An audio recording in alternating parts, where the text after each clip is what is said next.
Hi, welcome everyone. We are now going to start with alternative investments.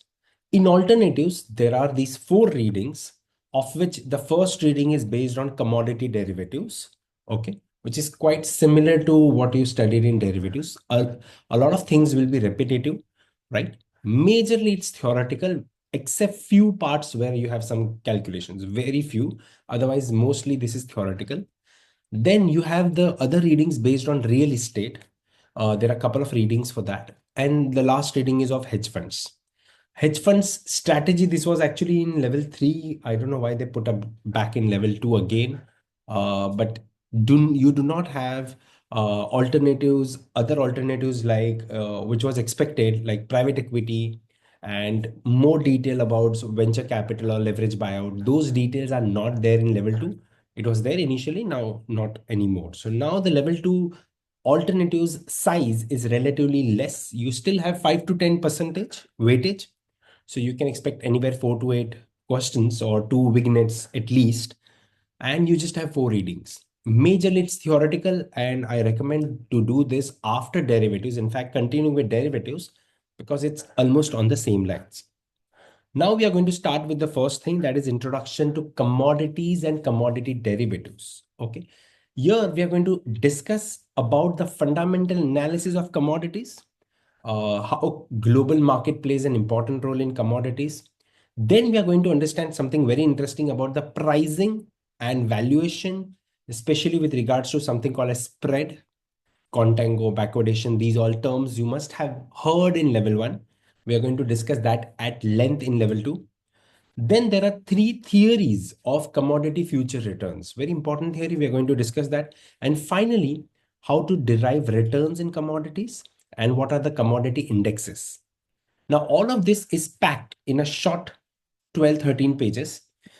Now, in terms of quantum, you might say that it's very less, but each and every aspect is important. So let's start first with the fundamental analysis of commodities. Here we are going to have a brief discussion of what are the different types of commodities and all, right? But one very important thing about commodities is the supply and demand shocks. Yes, commodities, the basic component of commodity price change is due to demand and supply, right? So here we are going to predict what causes demand and supply of commodities so that we can look it from the point of view of investors. So let us first understand what are the tools or modes for us to predict the shocks. Any shock in the economy creates disruption in the demand and supply of commodities. I'll repeat, any shock in the economy creates disruption in the demand and supply of commodities. For example, war. Right now, we are in a situation where, and now we are almost in third world war kind of a thing, right, already. And here you see a lot of commodities are in shortage and are in crisis, and that does affect their demand and supply. So what are the different tools for us to predict the shocks? Number one is announcements. Governments do publish forecasts or actual data of inventory. For example, US does publish the crude inventory data, correct? So governments or private agencies forecasts which can be useful by analysts in their model. So analysts can use this forecast to predict what is the inventory levels or what is the demand and supply of commodities. Number one, government and private agencies, they give us the information about the shocks. By the way, what are we doing? We are trying to understand the tools to predict shocks. I'll repeat, we are trying to understand the tools to predict the shocks in the economy, right? So that can tell us the demand and supply of commodities. Second is analyzing the components. Very interesting. Okay. For example, if I want to analyze the prices of crude oil, I need to not only look at the demand and supply of crude oil, but also the component, like different products that are made that make up the commodity class. For example, jet fuel, diesel, gasoline, lubricants. They are all the component of crude oil. So if you want to understand how the crude oil performance will be, you need to analyze the demand and supply of the components also. So you have to forecast the demand supply for those components, correct? Then timing issues. See, these theoretical aspect. I'm sure you're going to read it once. So I'm just giving you some keywords here which helps you remember. Commodities are very much dependent on the timing in the sense that many commodities are seasonal in nature. Correct? So they are not, first of all, they are not grown at any time, and also they are not grown at any location. Many commodities are available only in some part of the world, right? So incorporating any seasonality and previously observed logistical issue can refine your estimates of demand and supply. Remember, many commodities you have to drill from one part of the world and or extract from one part of the world and supply it to the other part of the world. Correct? And finally, the macro issues. Macro issues means all the macroeconomic factors like inflation, interest rate, the GDP growth rate. All of these factors will also help us analyze the demand and supply of commodities. For example, if the global economy is growing, what will happen to the crude oil prices? If the GDP growth rate is increasing, what will happen to the crude oil prices? The demand for production will increase, the production will increase, and therefore the demand for crude oil will naturally increase, correct? Yes. So they are also related to macro factors. So these are basically the tools for us to gauge the demand and supply of commodities. Okay. Now, let us understand the classification of the commodities. Okay, so commodities are classified by their characteristics into different sectors. This is very easy and most of you all already know. For example, crude oil, natural gas, refined petroleum products, petroleum and or petrochemicals, all of them come under energy sector. Okay. Industrial metals are basically those metals that you used for production. They're the raw materials for production like iron ore, steel, nickel, zinc, lead, right? Zinc, lead, nickel. These are of late very much frequently used in what? Yes, batteries, correct? Right? And there are countries like I don't know whether I discussed this in the class or not, but are you aware that one of the country has highest reserves of these commodities that we use in our battery? The country which has highest amount of reserves. Do you know that? It's DRC, Republic of Congo. They have the highest reserves of what we use in cars and batteries. And imagine even after that, that country should have been as rich as any oil and gas company, right? But it is not, because of the political instability and interference by the many of the as blamed by many the Western nations interference in these countries. Due to this, political situation will also play an important role, which I'll discuss later. So energy, industrial metals, correct? Grains is what we live on, right? So grains, wheat, corn, soybean, rice, these are they all come under grains, correct? Livestock, yes, livestock is also considered a commodity. Hog, sheep, cattle, and poultry. Hogs basically pig, right? Those pigs which are used for consumption. Then you have precious metal, gold, silver, platinum. Of course, India is one of the biggest consumers of gold, ironically. But silver, we will see later, silver is also used for a lot of industrial usage. Okay, it has a lot of industrial usability. And finally, there are some soft crops like coffee, sugar, cocoa, and cotton, which are grown with the intention of selling. Correct? So they are not just for a consumption like wheat, corn, and other aspects, but they are also grown at a massive level. So this is the 5 or 6 varieties through which we are going to separate the commodities. So these commodities are under different sectors of energy, industrial metals. See, precious metals is different, industrial metal is different. Understood? Livestock, within the grains, there are some grains, crops which are used for consumption, some crops which are used for as a raw material for selling. Correct? The factors that influence the supply and demand, we are now going to analyze one by one the different factors that will cause a supply and demand. First, we will start with the energy. So under the energy part, we have crude oil, correct? Then you have natural gas and refined products, correct? We will see one by one. We are going to quickly analyze what are the factors that cause demand and supply under these different sectors of commodity. First, starting with energy sector, as you see here, right? Then we will focus on the industrial metals. Second, third, grains, precious metals, livestock, and finally, soft crops.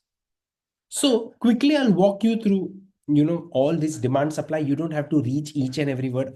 Try to understand and then apply. Okay.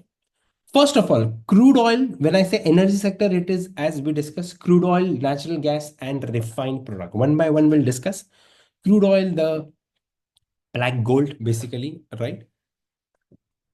Crude oil from different region has different characteristic. Yes, that is called light low viscosity, or viscosity is basically how light it is. It is based on the content of sulfur. So light oil and sweet oil are less costly to refine and therefore sell at premium. Remember this, they sell at premium, correct? Which one? Those which are of low sulfur content, they sell at a high premium relative to heavier or higher sulfur crude oils, correct? That's why, globally you have two different types of benchmarks also. We will discuss about that. Crude oil can be stored indefinitely by keeping it in the ground, correct? So there is not an issue of storage. And they can also be stored in tanks or ships and can also be easily supplied, correct? Remember, many one of the world's, not one of the world's, in fact, world's biggest oil and gas company, Saudi Aramco, right? They have this, tanker ships where they have stored the crude oil, but they have created huge amount of reserves, strategic reserves, which they call during the time of emergency. That reserve can be used by the importing countries. For example, they have huge amount of strategic reserves right in India as well, because India is one of their biggest consumers of their product, right? The supply of crude oil has been, this is basically, we discussed about some of the features, including storage and the content, quality of the crude oil, correct? Now let us discuss the supply and demand component. First of all, very easy, supply of crude oil is dependent on various factors. We are not talking about demand, we are talking about supply. Supply, first of all, crude oil production started massively in the recent century, where there has been, a high advancement in the technology of extracting the crude oil. So advancement in drilling and extraction technology, especially in 21st century, has resulted in huge, huge, basically, I would say, the extraction of crude oil at such a low cost, correct? In fact, many people say that, the official cost of production of 1 barrel of oil is 1/10 of the market price. Okay. While global economic growth is important driver for worldwide demand, for demand, I would say it is global economic growth rate like GDP. Other factors have slowed this growth. Why? Because of improvements in refining technology have tended to increase the output of petroleum distillates. What are distillates?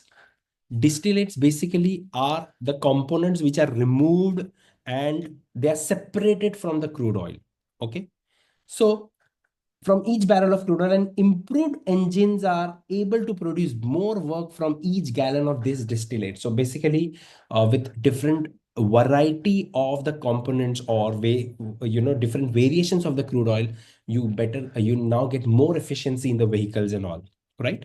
So basically, the same gallon of crude oil now is used at a higher scale rather than less scale in the past, because now the efficiency of engines of cars and vehicles have improved a lot.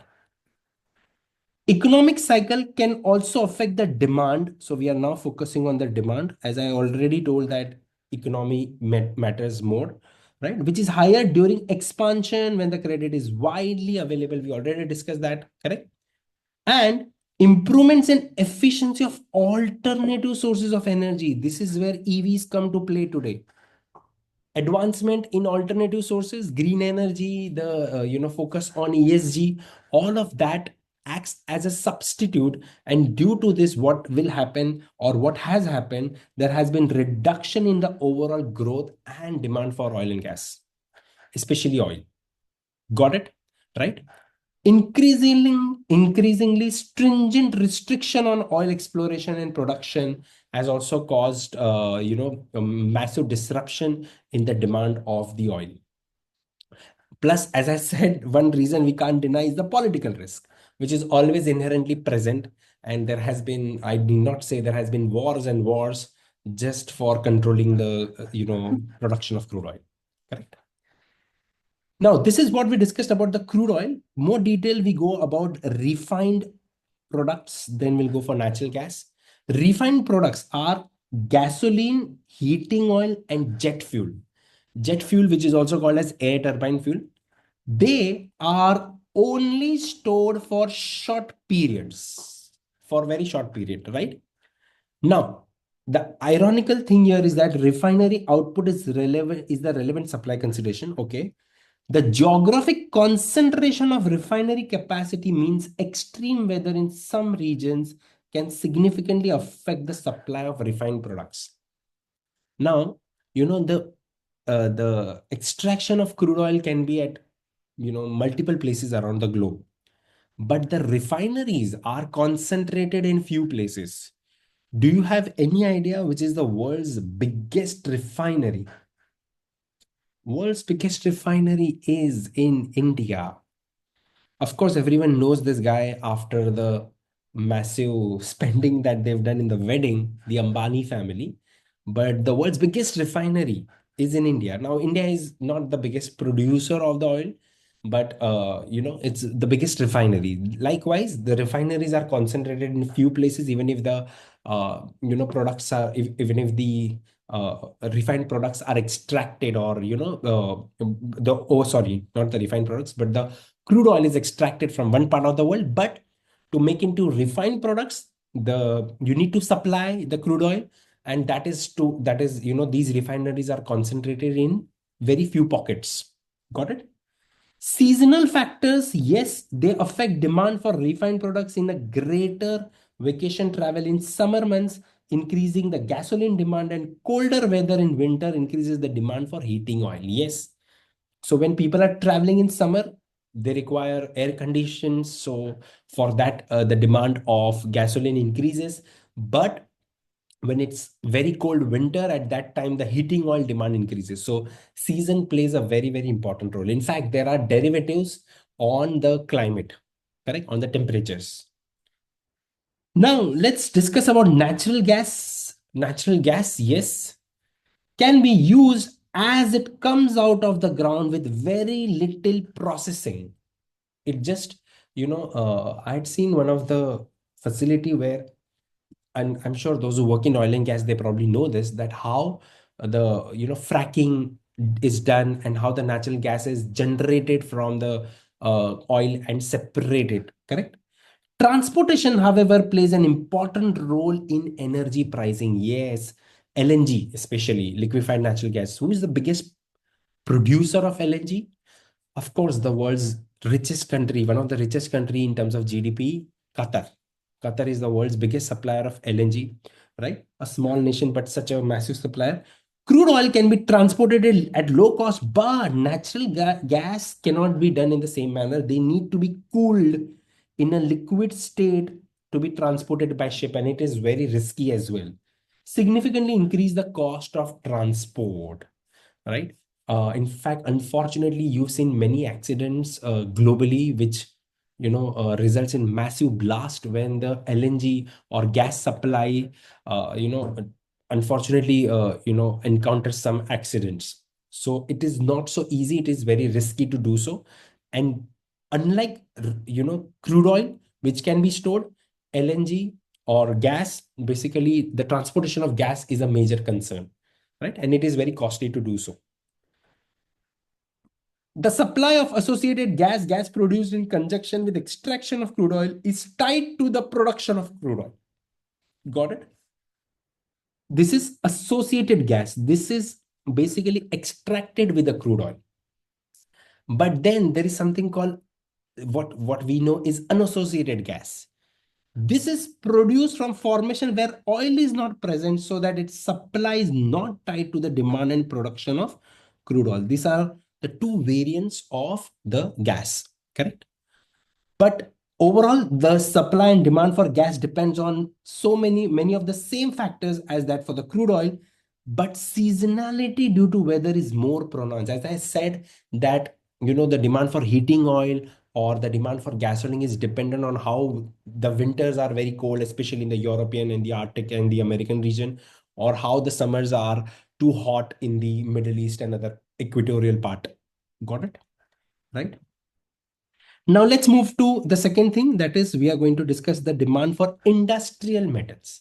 Industrial metals, copper, iron ore, zinc, lead, all of these, they are directly associated with the GDP growth, isn't it? And the business cycle, right? Because as the GDP or business cycle will improve, then the demand will also increase, correct? These metals are used extensively in the construction and manufacturing. Storage is not a concern for many of these. Correct? They're not going to get, they're not perishable items, so they are not going to get affected by, the temperature or the weather as much as the others are. However, one very important part that happens here is the political factors in terms of union strikes and restrictive regulations, especially in a democratic setup or a communist setup where the unions play a very important role, and environmental concerns, has been result of many of the steel companies in the world struggling. Correct? Industrial metals must be smelted from mined ore, like iron ore. If you want to make steel, you have to basically get it from the iron ore, right? Both mines and smelters are large scale operation with high development cost and high fixed cost. So even though steel is a necessary commodity and its demand is high, but operating a steel corporate or a company is not so easy. It requires massive scale of production, labor, and so on. And therefore you will see that most of these steel companies are actually at suffering at loss, even though the steel demand is high. Grains are grown on an annual cycle and stored, although multiple crops in a single year are possible. In some areas they grow multiple crops together, right? One very important thing with respect to grain is the issue of natural calamities like droughts, flood. They play a very important role in terms of grain. So here I would say, if in demand for industrial product, GDP or the economic growth is so important, here what is very important is the nature. That plays a very important role, right from the farming part, correct?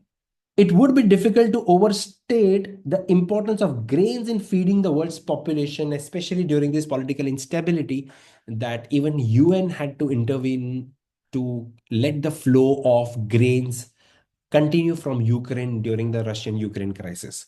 So the only reason that they probably stopped the war for a while was this, right? It is so important. Precious metal, I've already discussed gold, silver, especially, silver is used in electronics, gold is used in jewelry, right? In fact, in space technology also silver is used, correct? Gold, however, people don't invest in gold for industrial reasons, but gold is more used for jewelry, and gold is considered as a hedge against inflation risk, correct? It has a different emotion demand, right? Industrial demand for precious metal is sensitive to business cycle. So silver is more volatile than gold in reality. Livestock depends on the supply of that, depends on the price of grain. Yes, because livestock, they need food, and that food, the raw material of that food is the fodder, or or that grains. So now see, if the price of grain goes high, okay, then it is costly to feed the animal, right? So see the irony here. When increasing grain prices increases the cost of feeding, the rate of slaughter increases, which leads to decrease in price. Surprising, isn't it? See, so when the grain prices increases, it makes sense to slaughter the animal, while I'm saying so, I feel the pain. So, being a vegetarian, so increasing the price of grain, The economic sense is that you don't need to like, it's better to slaughter them than to keep them feeding, right? So the more slaughtering happens when the price of grain increases and the price of livestock goes down. So price of grain goes up, prices of livestock goes down, right? Such a drawdown in population can result in subsequent increase in price over time. Got it? But I would also say here that there has been, technology has played a very important role here. That's why the production of chickens have increased at a massive scale compared to the production of the other meat in terms of sheep or cow or buffalo. So all of that is still not as increased heavily as the increase of chicken, because of also technology in terms of reproduction in their case. Weather can play an important role, can affect the production of some animals. How is that so? Yes, disease is a source of significant risk also, correct? Especially in case of hogs and all, right? Disease plays a very, very important role. Weather in some animals plays an important role. Income growth in developing economies will move them from rice and wheat towards more of proteins and meat products. So their demand will grow. If the emerging economies are growing, the demand for livestock will increase. But here, for storing, freezing allows storage of meat products for a limited amount of time only, and freezing is costly. Okay, these are the issues with livestock. Now let's move to soft. Soft includes, as I said, production or of cotton, coffee, sugar, and cocoa, because they are basically used around the world, and they are grown in warmer climates of lower latitudes. Such, just as with grains, weather again plays an important factor whenever it is related to production. Correct. But disease is a significant risk as well. Demand increases with increase in income in developing economies, but is dependent on consumer tastes as well, especially coffee, isn't it? Correct. So that is how the demand for soft is also dependent on tastes and preferences, I should say. For livestock, the prices of grain matters a lot. Clear? Right? Again, weather does play an important role. If you see, whenever it is related to commodities or livestock, weather plays an important role. Whenever it is related to metals, precious or industrial, the GDP or growth rate or matters a lot. Correct? And whenever it is related to oil and gas, productions and demand and supply is also related to GDP in that case. Clear? This was the very, very basic information or the introduction of commodities, right? Now we are going, and we understood the demand and supply factors also. Now we are going to understand the life cycle of these commodities. Now, even if you, I know many of you would find all of these boring, but trust me, by just attending this video or lecture, you won't need to do all of this again. You will probably only require to do the calculations, which I will show you very soon. Correct? But from your experience of level one, they don't only ask the calculation, they ask you this small aspects from the theoretical part as well. Okay. So now we are going to understand the life cycle stage of energy again, then industrial metals, livestock and grains. This is production and storage of soft. So we are going to discuss about that as well. Right? This is how we are going to discuss the life cycle stage. Now, what is the life cycle stage? Basically, what exactly starts and ends with. So here, remember one thing, for example, of crude oil, it begins with drilling. You're going to drill and extract the crude oil. So the first point is extracting the crude oil, right? Second, once you have extracted, you need to transport. Where are you going to transport it? You're going to transport it to a refinery, correct? Also remember, you're not immediately going to transport it. You're going to store it, maybe in reserves or in ships or tankers, correct? So after transportation, the third step is refining, for which it needs to be in the refinery where it will be distillated into various other products, which we have already discussed. These fuels then again need to be transported to the consumer. So imagine the crude oil produced in Dammam in Saudi Arabia or in Abu Dhabi, that crude oil being supplied through gas pipelines or through other pipelines, sorry, not gas pipelines, just the pipelines to the shores of Oman. And from there, they are further supplied in tankers and ships to countries like India, China, and Japan, right? So this is first, they might go to a refinery. From there, they are then sold across the world. So there is two times transportation before refining and after refining also, right? And that's why, the global supply of crude is a well protected thing. Natural gas requires minimal processing after it is extracted, often reaches the consumer through pipeline. Pipeline is a much safer and convenient option because of the cooling aspect of LNG, correct? Right? Otherwise, it is very risky to transport, right, everyone? Energy commodities are delivered year around, but demand is seasonal in many cases, right? We have already discussed. Now we will understand the life cycle of industrial metals. So basically, see, these are the four stages in which the life cycle of energy products is, right? Especially oil and natural gas. Now, when I discuss about metals, metals are also extracted from the mines, right? Ores, especially. But then, when it comes to processing after the extraction, the process of smelting starts where the ore is converted, let's say, into steel and then supplied to the end users.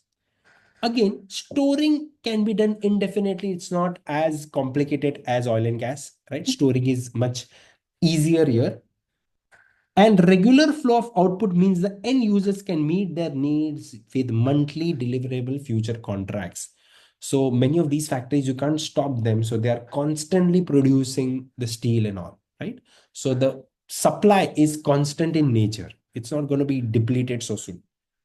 One of the important characteristics of industrial metal production is economies of scale. This is where China takes over the world. It produces at such a massive scale that its cost of production is way below the entire world. Correct? So here the capacity or the facilities plays a very, very important role, and you have to invest billions of dollars, right? Especially in terms of construction of these facilities, right? Now, when capacity utilization, construction of new capacity of facilities, when capacity utilization and earnings are high, can result in additional capacity coming online or at the past the peak of economic cycle. What does it mean? That when you increase the capacity, when the earnings are high, sometimes it might be eventually leading to overcapacity also. So many of these, metals that you would see, even if the industry is growing at a high rate, even if there's a huge demand because of the GDP increasing, but many of these commodities, the industrial metals price actually starts falling because of overcapacity and overproduction. Got it? So you have to, these industry producers need to see that they don't produce it so much that the price starts falling. This especially happens at the peak of the economic cycle, right? This is very common in the industry of excess capacity. Excess capacity is a big issue in the industrial metals, right? And therefore, too many companies in this is also, a very complicated situation. Life cycle production times vary with animal size. As I already told you that with chickens ready for slaughter only after few weeks. It is said that on an average, a chicken does not even move more than 3 meters. Hogs takes about 6 months, cattle a few years. Freezing can allow you storage for some period after slaughter, and international trade in livestock products such as frozen beef. Yes, uh, beef, India is one of the world's biggest exporter of beef. Livestock production has a significant seasonal component as well. Now, many of these things we've already discussed. Grain production again is seasonal, isn't it? Right? And therefore, farmers or the producers of grain, they do what? They book the forward contract. So they are aware about the prices that they will get, right? These contracts are available on dates to coincide with the harvest. So basically, they book a forward contract where they know that the product will be ready when in 3 or 4 months. So most of these are, contracted using forward or futures. Planting occurs 5 months or more before harvest, especially in these commodities. The quantities harvested are set largely by expectation for demand when the crops are planted. So whenever the planting happens, the demand is envisioned or forecasted, and accordingly you start the production. But the problem is that due to this, sometimes it ends up into overproduction, and you will see many farmers protesting around the world because the government has to intervene to buy out their excess production, and the governments are reluctant because that's going to be a huge loss, but then the farmers end up protesting. So it's a catch 22 situation. The governments protesting farmers from France to India to everywhere in US, Canada, you'll see farmers protesting because because of the they produce, and they probably expect support from the government, which they should. And then eventually what happens, then the overproduction results in the price falling, especially about the food grains and all those, correct? So grains can be stored for significant time periods after harvest. 6 months offset harvest times in the northern and southern hemisphere brings crops to markets more frequently. So because they are grown at different places, and now technology has made it possible to grow even in those places where it was not possible, so the supply is round the clock these days. Okay. Production cycle and storage option for softs like coffee, cocoa and all vary. Among softs, coffee offers an example of agricultural commodity that is harvested somewhere around the world in almost every month. Coffee, yes, very important thing. And companies like Starbucks, they do have their own coffee plants in China and Africa. Coffee is stored in warehouses after transport by ship. Local coffee roasters then roast the beans, yes, and deliver it to the end users or retail sales outlets.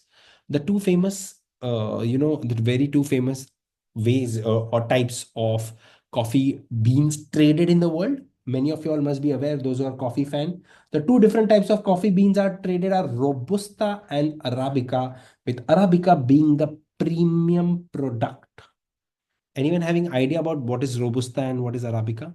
Arabica is actually the most widely grown also. And Robusta, I think it is more, more visible in these are, I think, West African beans, if I'm not wrong. Robusta is related to West African beans, and Arabica, however, is more famous, right?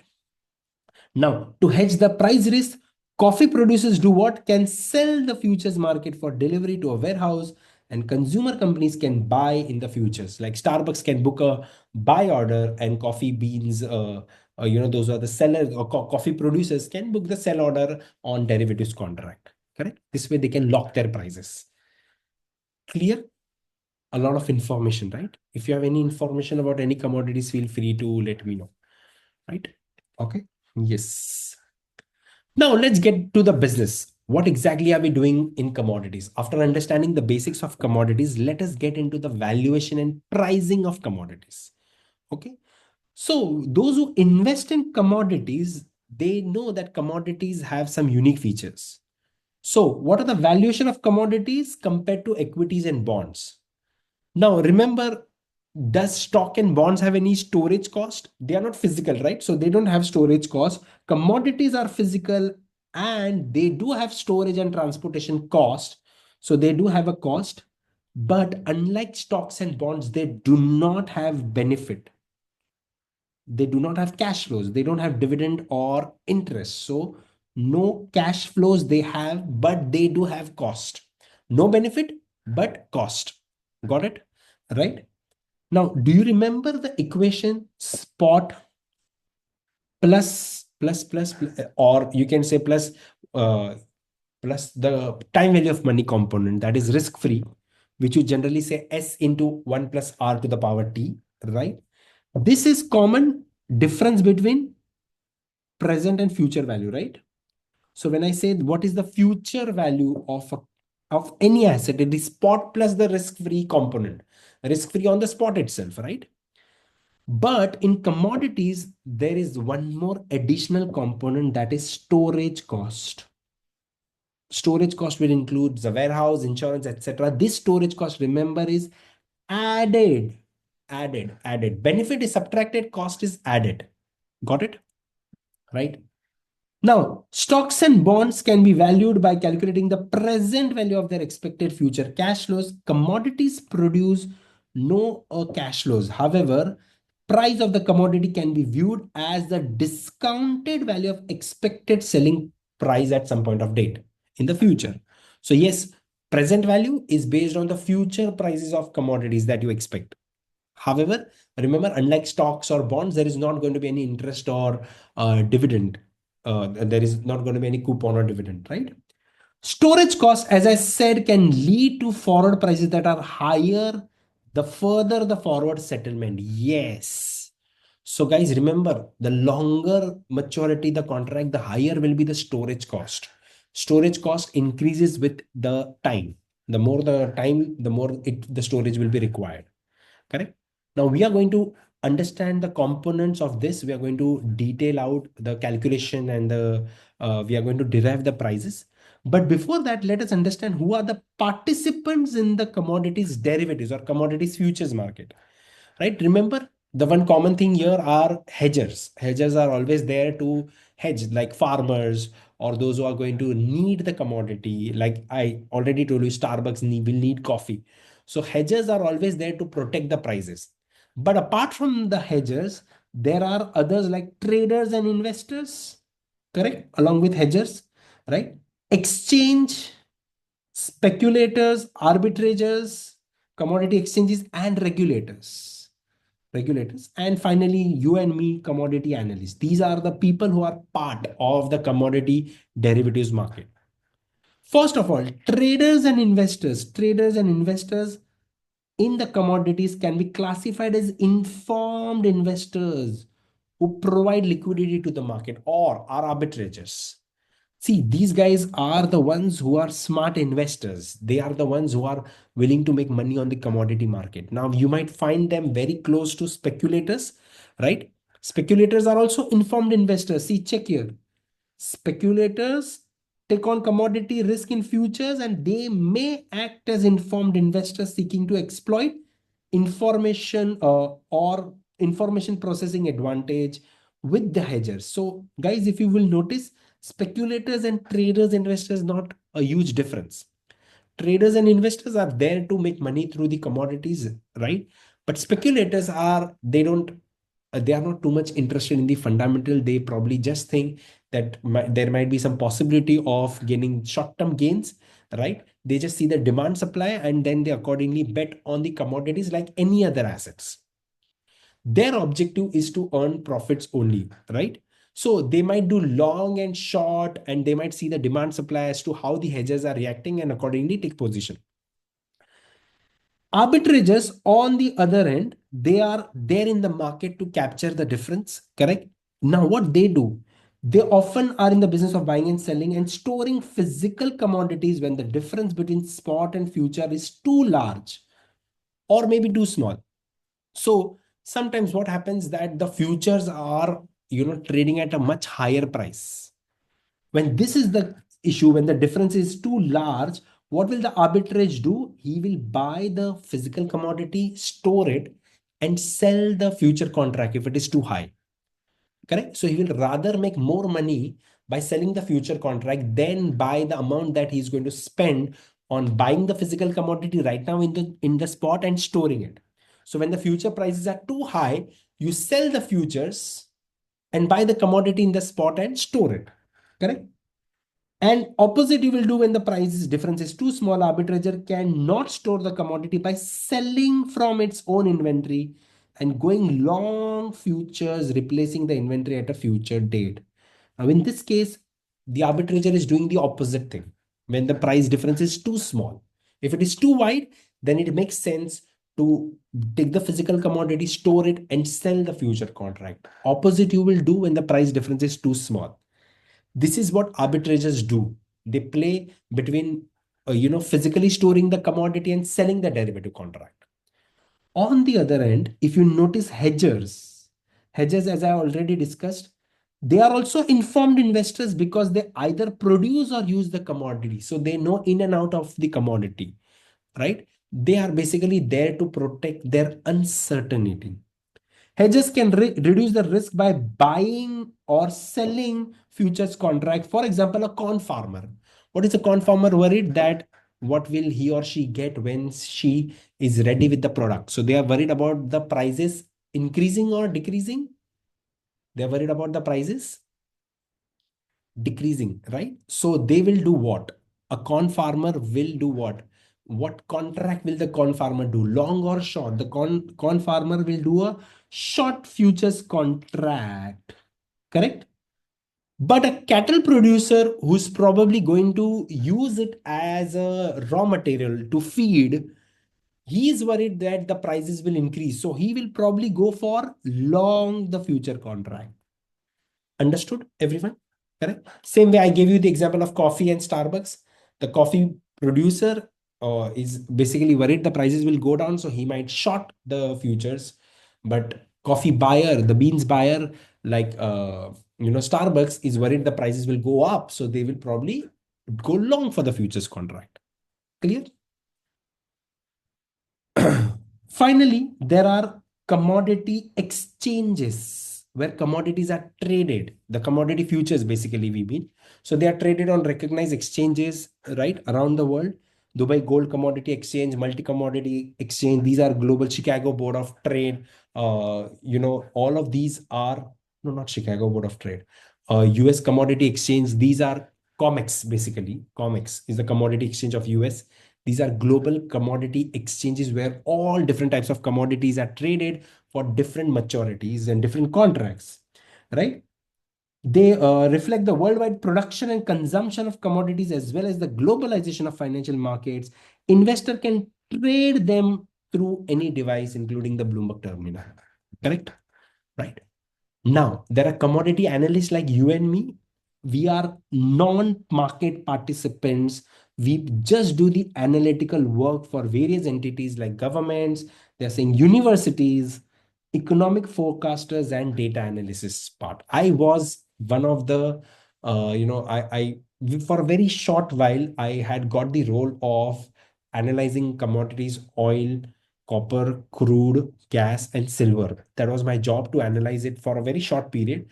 I joined as a trader, but they realized that I'm a pathetic trader, and I realized it much before them. So, but they realized that I had a good skill of analyzing the global market. So they put me into the different section from trading. They put me into the analysis part of commodities.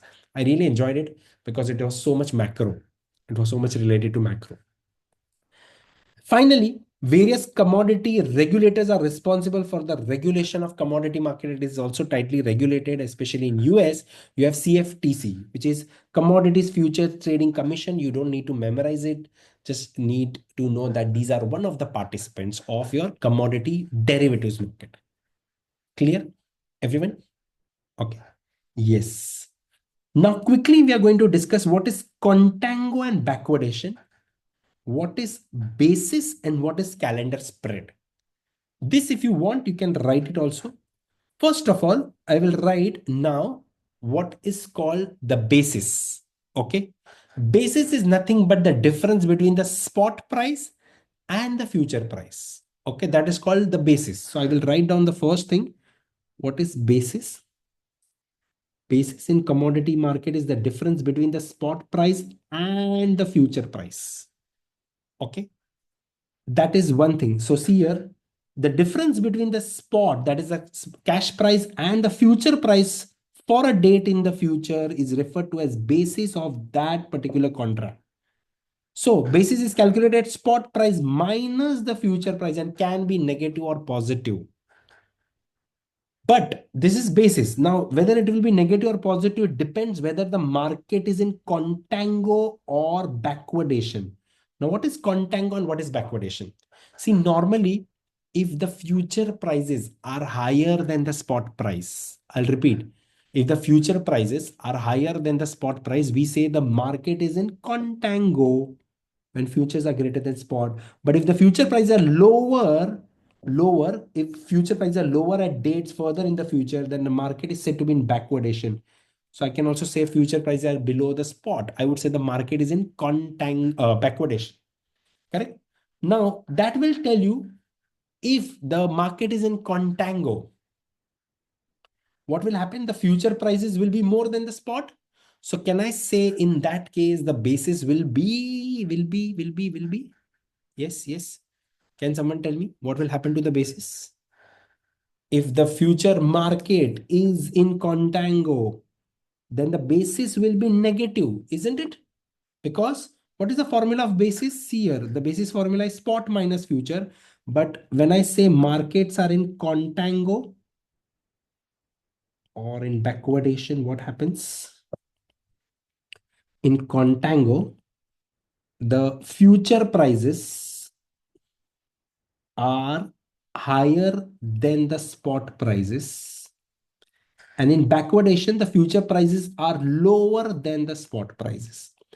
Now, due to this, when the market is in contango, what will happen to the basis? Yes, the basis will be, can anyone tell me the basis will be positive or negative? See, check the formula. Basis is spot minus future and the future prices are high. So basis will be negative when the markets are in contango, and therefore naturally when the market is in backwardation, I'm writing short form, what will happen? The future prices are lower than spot. So in this case, I can very much say that in this case, the basis will be positive. Everyone, basis will be positive, not basic. I don't know why I wrote basic. It is basis. Basis is the difference between the spot and the future prices. Correct, everyone? Right, right, right.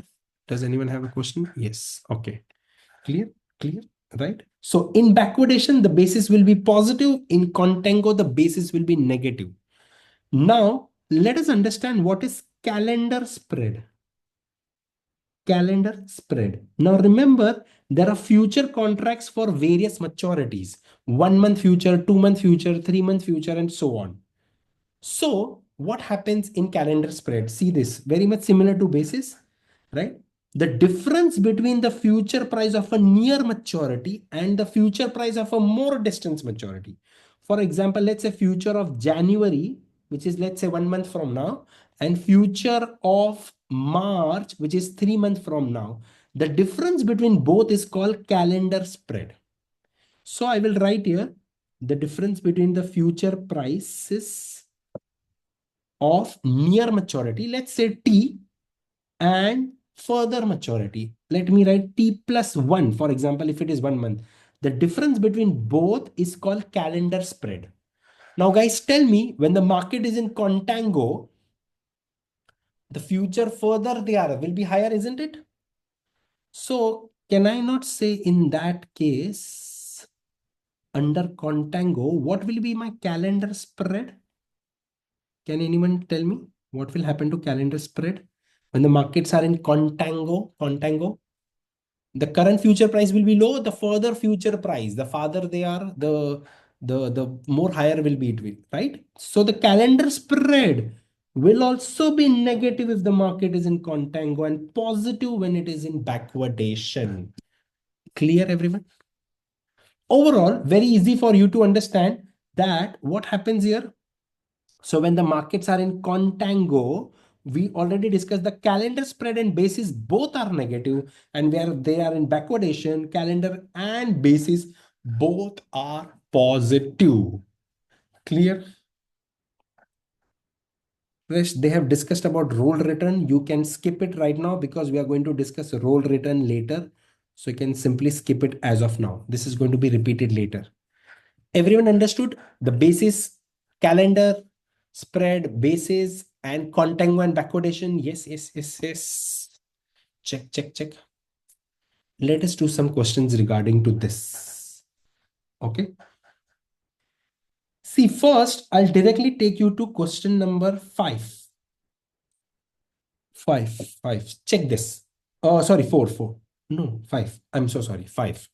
A futures market in backwardation. What happens in backwardation, guys? Basis spread will be, see, what is basis spread? Spot minus future, and calendar spread is future minus the farther future, right? If the market is in backwardation, I know futures are below the spot. So basis spread as well as calendar spread, both will be, yes, yes, please answer me. If the market is in backwardation, both will, by the way, will be the same. Both will be positive, isn't it? Correct, correct. So they both will be positive. That's your answer. Everyone with me? Clear? Okay, now let's do the other question. A commodity is most likely to be physically stored in by whom? Remember, we just discussed who is going to physically store, buy the commodity, physically store, and then sell the derivatives contract. That is done by arbitrator. Confirm, everyone? Very good. Now let's go from the top. The commodity sector that is least affected by weather risk. Very interesting. Amongst these three: grains, precious metals, refined energy products. Grains, of course, the production of grain is dependent on weather. Refined energy product like heating oil and gasoline, they are dependent on the weather, right? How much their demand will be. Correct? For grains, the supply is dependent on weather. For refined energy products, the demand is dependent on the weather, isn't it? Precious metals, I think, are the least affected amongst all of this. Confirm? Right? Yes.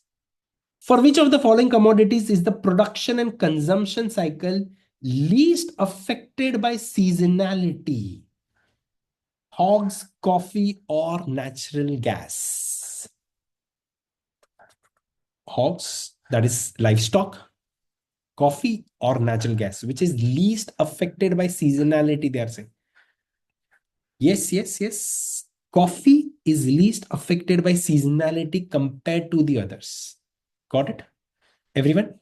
Clear? Which of the following factors? See why? Because livestock is affected by the prices, correct? Of, and they are the price of the grains, which are further dependent on the season, right? Natural gas is again based on season and weather risk as well. Which of the following factor is most likely to distinguish the valuation of a commodity from the valuation of equity that pays no dividend? Remember, in commodity, there is no dividend, but there is a storage cost. So, holding cost, discounting rate, time of future sale, which one? What is the biggest difference between a stock and a commodity? Is storage cost, which is nothing but the holding cost. Holding of a physical. You have to physically hold them, so that's the cost. Clear? Right? Okay. These five things we have covered. Now we have something related to different theories. Three theories of commodities. We are going to understand the three theories of commodities. Very interesting, and there is a high chance that that might be tested in exam. So we are going to understand the three commodity future returns related theory. One is the insurance theory. Second is the hedging. See, there is insurance theory. Then completely opposite to that is the hedging pressure theory. And finally, the third, which is a combination of all, that is a theory of storage. These three theory we are going to discuss, and there is a high chance that in exam they might ask you to identify which theory it is, or what is the important element or feature of that specific theory of commodity. And you will have a question related to that also, like the one which you see on the 6th. We'll first understand the theory, what is the basis of theory, and we'll do question related to that. Got it?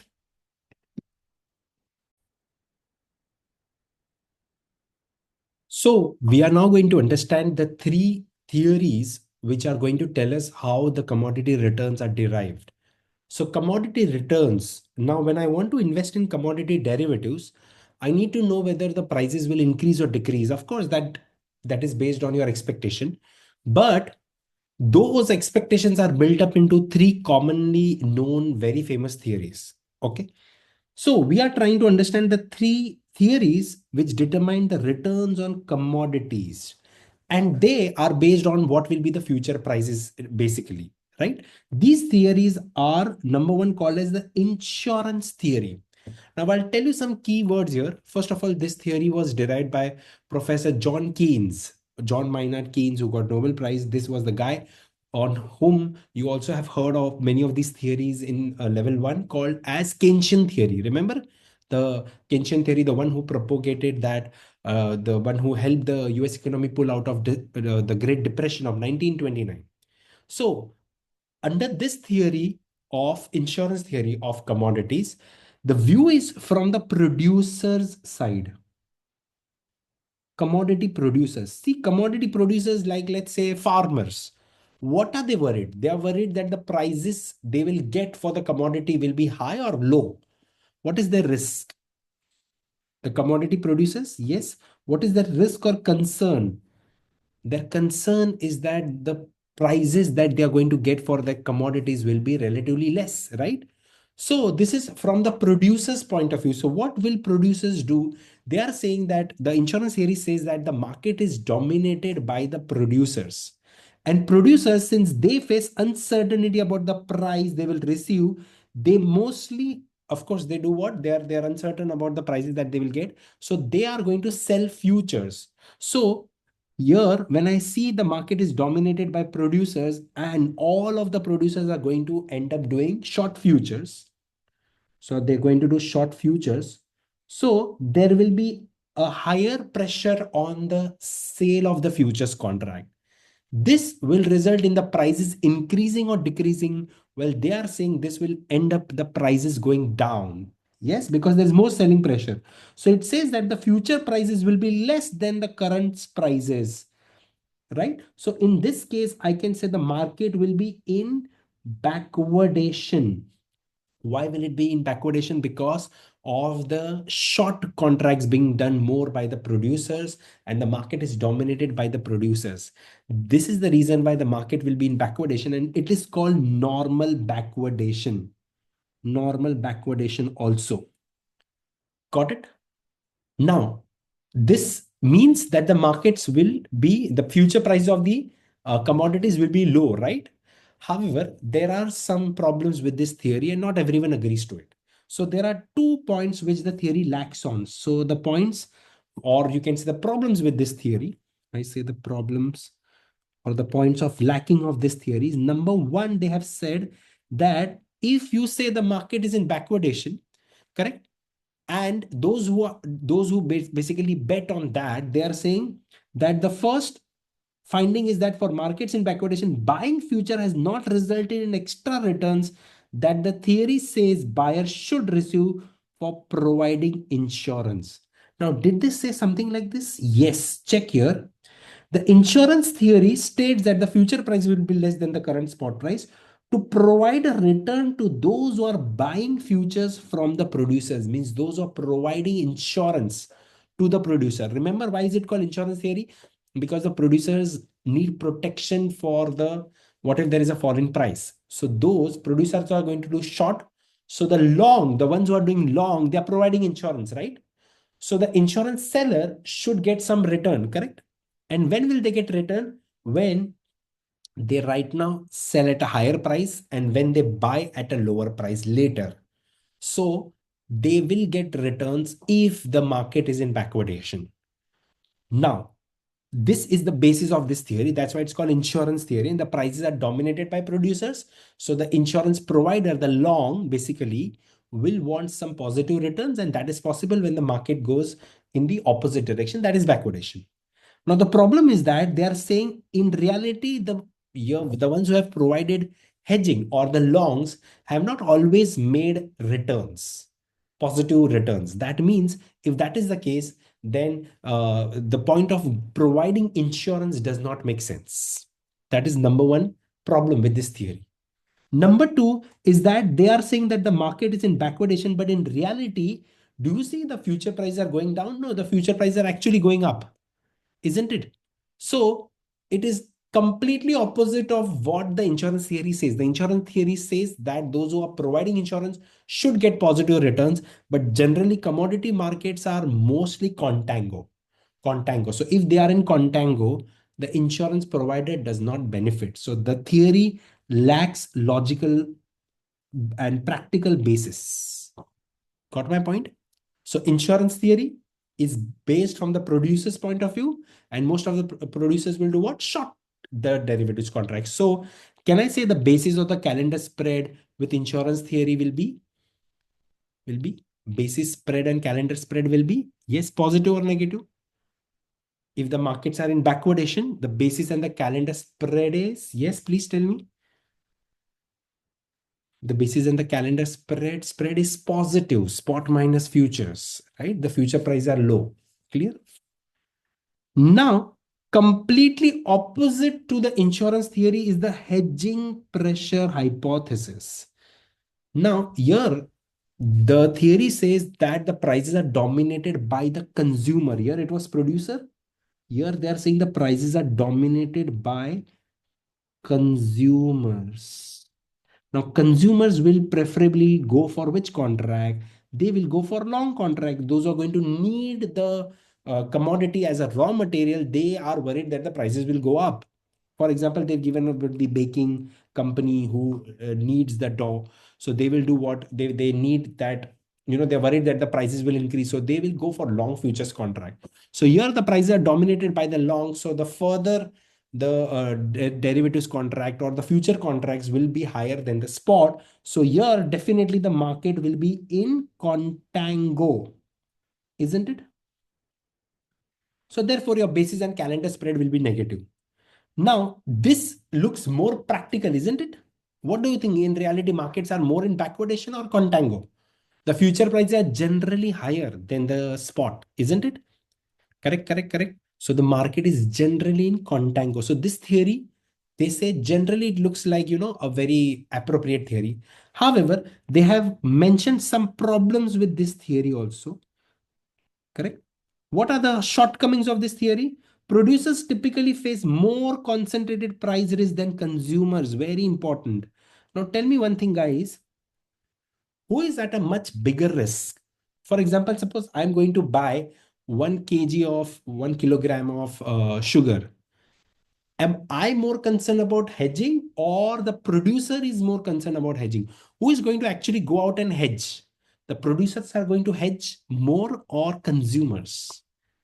Well, the reality is that producers are going to hedge more, right? Because they have much more at risk than me because my spending on that commodity is not a huge amount. Got it? So producers face more risk than the consumers. Individuals spend only a small portion of their income on a single commodity, but producers are betting completely on that, right? So the market is more dominated by the producers. That's what they are trying to say. So producers are more willing to take position in the derivatives to hedge. This is the counter argument. Additionally, both producers and consumers may be speculators in the market. Yes. Remember that the derivative market is dominated 90% on an extent by the speculators, which can be buyers also and sellers also. So we are basing both of these theories, assuming that there are hedges, but what in reality, the market is more dominated by the speculators. Then the hedging hypothesis theory doesn't make sense. Correct?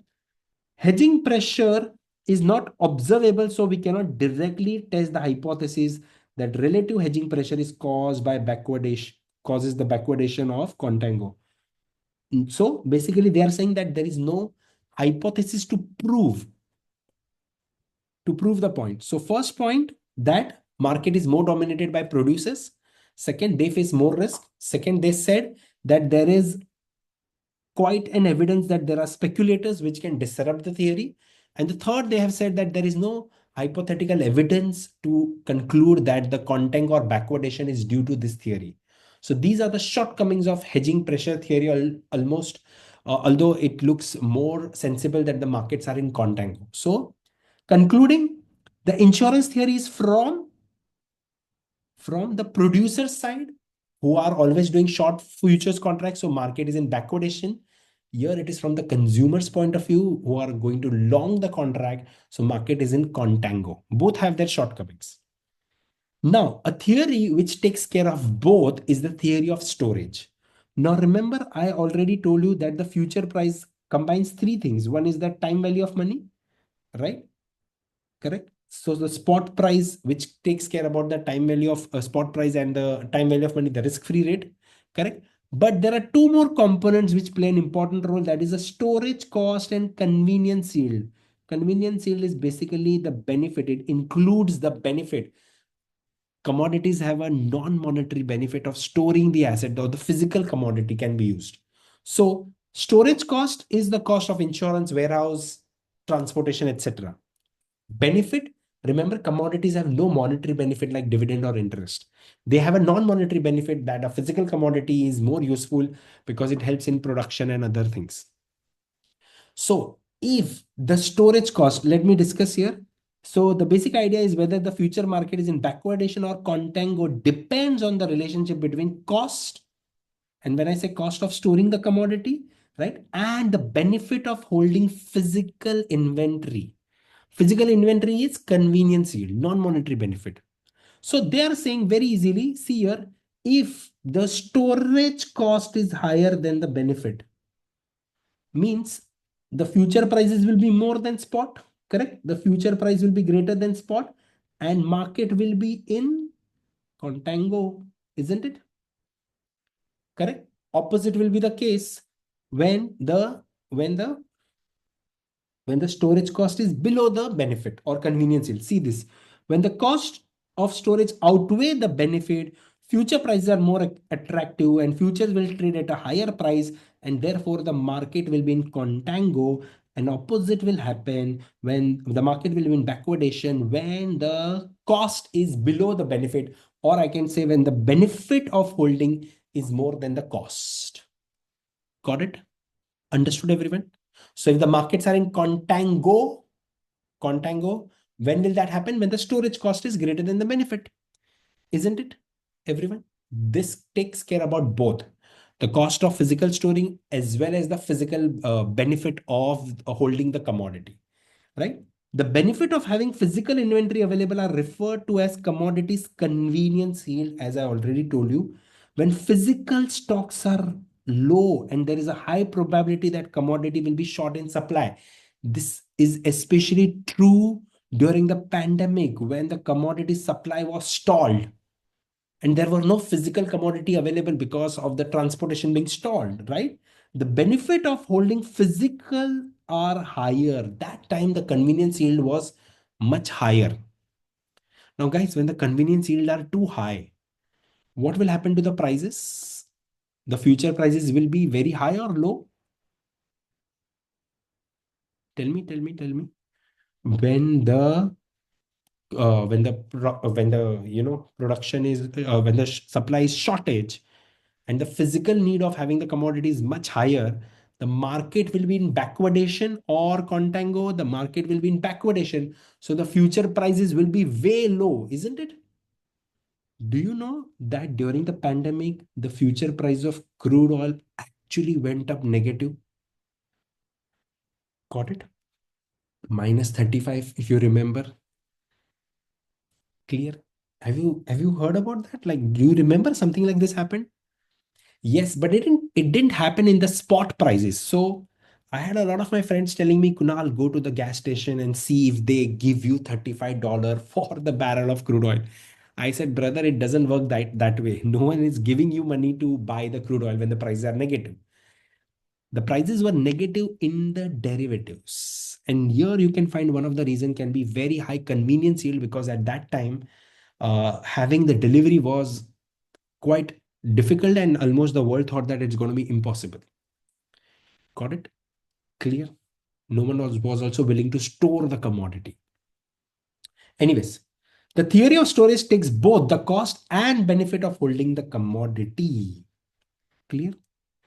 Now, relative to the spot price, future prices are higher when the storage costs are higher, and so on. I've already discussed. Further, we can say that the shape of future price curve depends on the availability of supply along with the expected future prices, future supply and demand. Basically, the commodity prices are dependent, like any other thing, they are dependent on demand and supply, not only on the hedging or insurance point of view, right? So they are an intersection of demand and supply will tell us what will happen to the price and quantity. right? The demand and the supply. And if the supply curve is disrupted, what will happen to the price? We've discussed all of that in level one with respect to understanding what happens to inflation and the quantity and so on. Even with these theories, we are left without a complete theory of commodity futures return. Hedging pressure and convenience yield are not observable, and storage costs are not readily disclosed by the market participants. So they are saying there's no clear answer. Okay. But if you summarize everything, the three theories, the first theory, which is the insurance theory, it says that the prices are dominated by the ones who seek insurance, that is the producers. So they will short the contract, so market is in backwardation. This is basically what we discussed about the insurance theory. Hedging pressure theory is, they say that market is dominated by consumers, the hedgers, who are worried about the prices going high, so they long the contract, so markets are generally in contango, right? And the final theory, where we understood the theory of storage, it says that it depends on storage and convenience yield. If the storage is high, then the futures will be in contango. If the convenience yield is high, then the futures will be in backwardation. Clear? Let's see a question based on that. When the theory of commodity future return is least likely, which of the commodity theory is least likely to explain why the markets can be in contango? Means, see, the insurance theory dominated by the producers, they're going to do short. So they say the market will be in backwardation, yes or no? So they are least likely to say the market is in contango, correct? Right? Theory of storage, it depends on storage and convenience yield. So there can be contango and backwardation both. And hedging pressure theory says the market is always in contango. Everyone agrees? Right, right, right. Check. Perfect. Yes. These three theories, there is a high chance they might ask a simple question on based on any of these theories. Okay. Now, let's go into understanding the components of returns. We understood the theories of returns of commodity derivatives, right? Now we are going to understand the returns of, or the components of returns of commodity derivatives, right? An investor who desires long exposure to commodity prices will typically achieve this exposure by taking a derivative forward or futures. Correct? We are going to discuss about the forward and futures commonalities here. Right? So instead of physically buying the commodity and storing it, it is better to take a derivatives position. Right? Now, more thing about that, they've said the return on the derivatives position is not the same as the return on commodity itself. And why is that so? Because of some factors. The total return on a fully collateralized long futures position has three components. Now, what do you mean by fully collateralized? You will see. So the total return of a derivative contract, assuming you have a long derivatives contract on any commodity, there are three components. One is the collateral return. Second is the change in price or price return. And third, which is very interesting, is the roll return or rollover yield. So total return has three components. Total return under commodities, I'll write here. Total return on commodities have three component. Number one is going to be your collateral return. We say collateral return, right? Or it is called as collateral yield. So that is simply called as collateral return, or you can say collateral yield. Okay. Collateral yield or collateral return, correct? The second part, which is a major part, is the change in price or price return. So it is called price, or also called as spot yield or spot return, whatever you call it. And the third is very minor part, but very interesting. It is called the rollover return or simply the roll yield. What is roll yield? I'll explain you in a moment. So these three are the components of your commodity derivatives return. Clear? Let us understand one by one. Collateral yield. Now remember, when you're taking position in a derivative, you have to pay some margin. Remember, when you take a position in derivative, you had to pay some margin, like futures ask you for margin. Correct? Here in commodities, you have to post the collateral. What do I mean by that? So when they say when the derivative contract is fully collateralized, means investor has posted cash either or acceptable securities with value equal to the notional value of the contract. For example, most of the times they provide treasuries. US treasuries are most common. So I will provide, let's say I'm taking a position of 100 million of my position of $100 million in a particular commodity. So to take such a position in the commodities market, I need to provide a collateral which is of around the same amount. Let's say I'm going to provide 100 million worth of treasuries. Not anyone can just take a position. You need to provide some collateral. When I keep this collateral with the dealer, right? The dealer is supposed to pay me return on that treasury, which I would have got if I had invested that treasury with a bank, or if I had invested myself in the treasury. So if the US Treasury bills are deposited as collateral, the collateral yield is simply the holding period returns on the T bills. Yes, so collateral yield is the yield that you get on depositing the collateral. Got it? Right? So most of the times it is T bills. So T bills, whatever is the T bill rate is your collateral. So I would say your YTM, let's say example, I will say here, example, your yield on T-bills. Yield on T-bills. That is your collateral returns, correct? Price return is simply the change in price. So we will simply use the same formula. Ending minus beginning up or beginning into 100. That is the change in price, isn't it? So see, check here. Price return or spot return is current price minus previous price. That is ending minus beginning price over beginning price. Same thing. I will simply write here returns are equal to ending minus beginning over beginning into 100. You can also use the same thing. But the third is roll yield or rollover return. That is for rolling the contract. Remember, current commodity contracts are future contracts are not forever. They have an expiration. So you have to close the existing contract if you want to extend the contract. For example, I want a 6-month contract, but there is only a 3-month contract. So at the end of third month, I will have to close the contract and take a new contract, isn't it? That is called rollover. A rollover. Now, that means exactly what? Let me explain that. So for example, suppose you initially today, let's say at point zero, at point zero or at month zero, you had a long contract at $100 in futures. Now, this was for 3 months, but after 3 months, you have to roll over because you want to extend the contract. So what should I do to close this contract? I need to close this contract by doing short in the same month or in the same derivative contract, and then take another contract, let's say on maturity for another 3 months. That I will do long again at whatever the price is. So basically, on the last day, I'm actually doing two contracts. Sorry. What are the two things I'm doing? I'm closing one contract, which is short because I had done long, and I'm taking another contract, which is long. Am I correct? So this is what you're doing on maturity. This is also happening on maturity of the older contract, and this is happening at the beginning.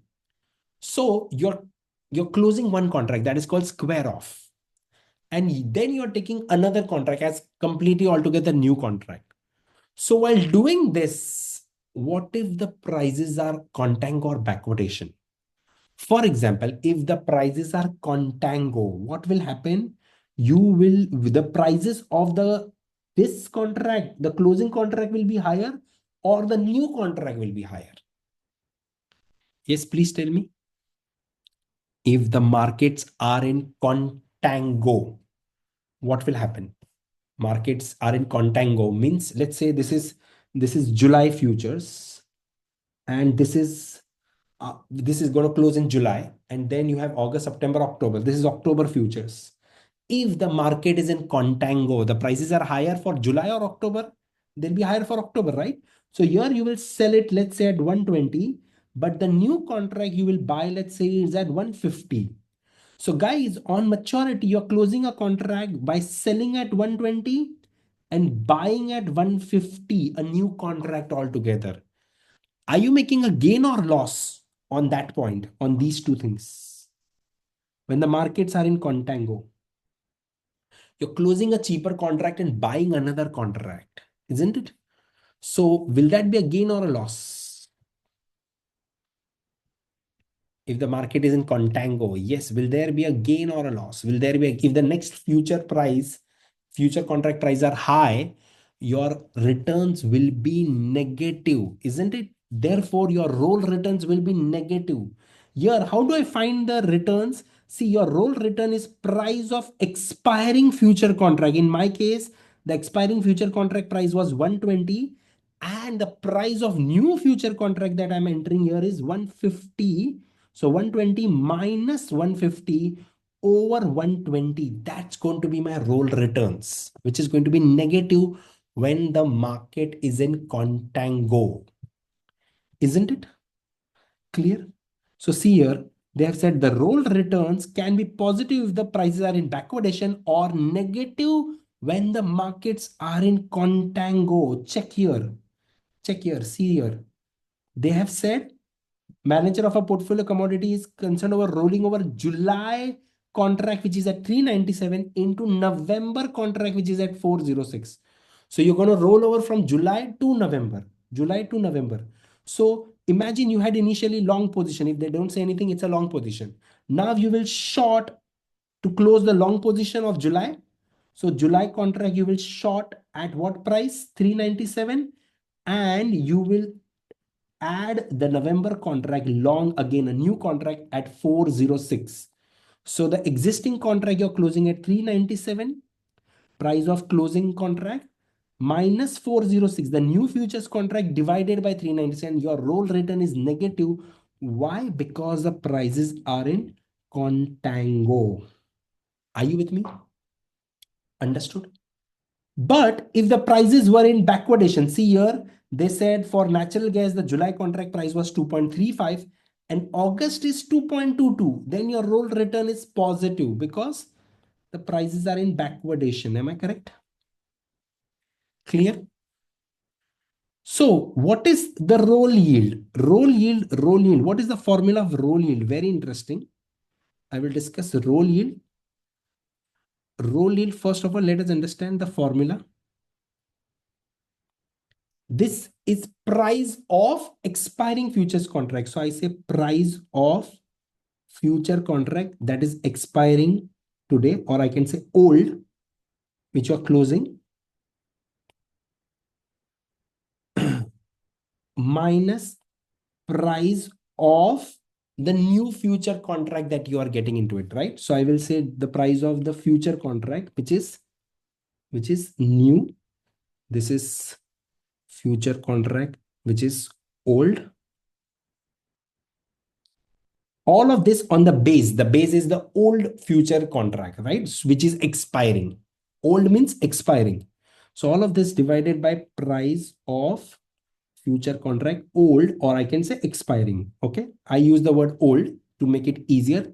Now, guys, this roll yield, if the market is in contango or in backwardation, you can write down with me. If the market is in contango, the roll yield will be negative, or if it is in backwardation, it will be positive. Do you agree with me? Yes or no? Clear, clear, clear. Right? Check here. So your roll yield is positive or negative depending market is contango or backwardation. But out of all the three components, roll yield is very minuscule. It is the modest part amongst the all three. But I expect very high chance of that being tested in exam. Right? So among the three returns, roll yield is quite tested in exam. Clear? Everyone? Right? Now, based on this, let us do a question first. Check, check, check. Look at this question number 1. Suppose that a commodity market exhibits the following futures curve on July 1st. So you are on July 1st and you have the spot price August, October, December. What do you notice? Is the market in contango or backwardation? From 42 to 41 to 40 or 39, the market is in backwardation. Am I correct? Now, if the market is in backwardation, can you tell me what will be the roll yield? The roll yield will be positive, positive, positive. Am I correct? Check, check, check, check. Confirm me. The roll yield will be positive, yes or no? Analyst established a fully collateralized long position, long. So the position is long, of course, great. And maintains the position for 1 year. The future curve on July 1, 2000 and probably 22 is identical to the futures curve on July 1st. So the future prices are in the same direction. If initially it was backwardation, it will be backwardation later. And guys, what happens in backwardation? The calendar spread. Yes, calendar spread or basis is positive, right? And the calendar spread did not change.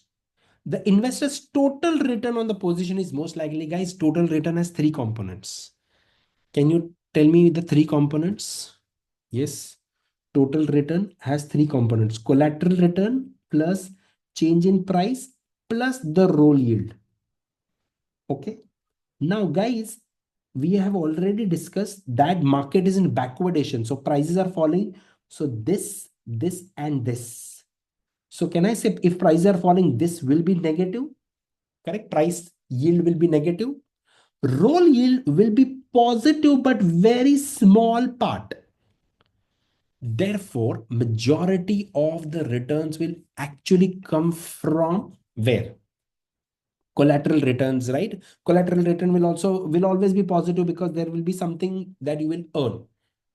Overall, what will happen? They have said that the investor's total return on the position is most likely, the total return on the position is most likely equal to the collateral return. Guys, will the total return be equal to collateral return or more? It will be more or less equal to the collateral return, less than the collateral return, or greater than the collateral return. Yes, please. Greater, greater, greater. See, they said about the price yield. See, actually, I see the market is in backwardation. So price yield will be, actually, it looks like that, price yield will be negative. No, guys, backwardation does not mean that the price return will be negative. Price return is change in the price of that future with the future. For example, see the confusion that I'll clear here, that you entered in July 2001, and let's say you close that contract. So investor established a long position July 1, let's say 2001, and maintains a position for 1 year. And the same after July 1, they are saying prices are identical. So the future price did not change. Even though the market was in backwardation, the future price did not change. If the price did not change, my price return will be 0% because of that one word, identical. So the future price in July 2001, let's say, and the future price in 2011, that is 10 years later, that did not change. So my price return will be zero. Collateral yield will be positive. Roll yield will also be positive. So overall, my total return will be higher or lower than the collateral return. Check, check, check. Yes, my total return will be higher than the collateral return. Why? Two reasons. Price return is zero, as they said, it did not change, and roll return is positive. Clear? See how they ask questions. They're not interested more in your calculation, but in what makes up the calculation. Got it? Not so easy. Yes. Correct? Yes. Now, let us go basically into understanding. So they have given your net roll returns. I will just take that example of how the net roll return is derived. Although what we've done is what they might generally ask. Okay. Suppose we wanted a specific dollar exposure to natural gas, say of 10,000. We would have originally gone one one gallon. Basically, they are saying, sorry, what 1 gallon is 2.35. This is the price of the derivative. and we are taking position worth $10,000. So basically, how many contracts we are taking? 4 to 5. Remember, in derivatives, you have to take contracts, correct? To maintain the dollar exposure upon rolling into the new contracts, we would have gone long or approximately these many contracts. Why so? Because what is happening initially, the price was 2.35. Then the price went on to become 2.22. So when you roll over the contract at the new prices, which are lower, then they are saying you will require more contracts. Hence, when the market is in backwardation, the roll return is positive and the result in larger number of long contracts upon rolling over. So then with the same amount, you can buy more contracts. Why? Because the prices have gone down. So this is what they are trying to explain. Understood? So if the natural gas exposure is 8.5% of the total, imagine you have invested 8.5% of your portfolio in natural gas, and the roll return of the natural gas which we got here was 5.53. So weighted average return will be the weight of the exposure or weight or the exposure in that commodity into the returns. That is called net roll return. So here I will also write what is my net roll return just for your reference. My net roll return, net roll return is simply the roll return into weights into the roll return of that commodity. This is not so important, but just for your reference. Clear? Right? So it's just simply multiply with the weight that is going to be telling you what is the net roll return, what is the contribution of that roll return to of that particular commodity. Clear? Right. Okay.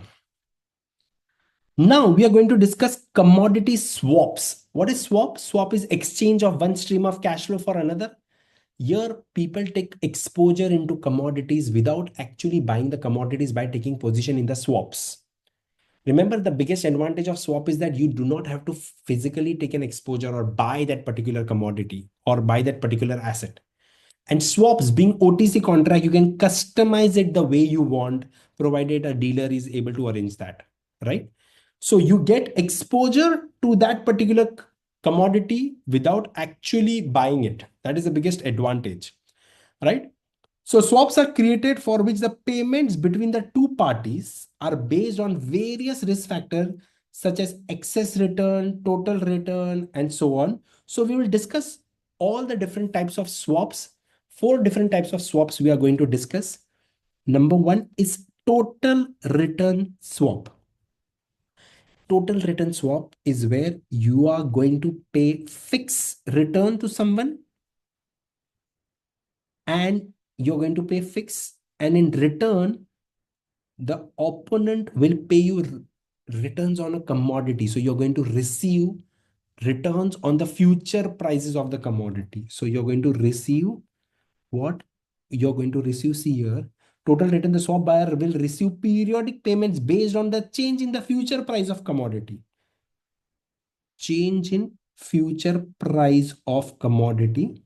So you're betting on the commodity and all the returns, plus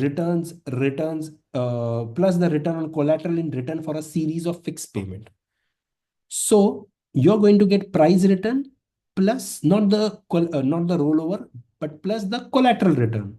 So in your total return, except the roll return, this is what you're going to get in return from the particular dealer. So let me arrange that here. What will happen?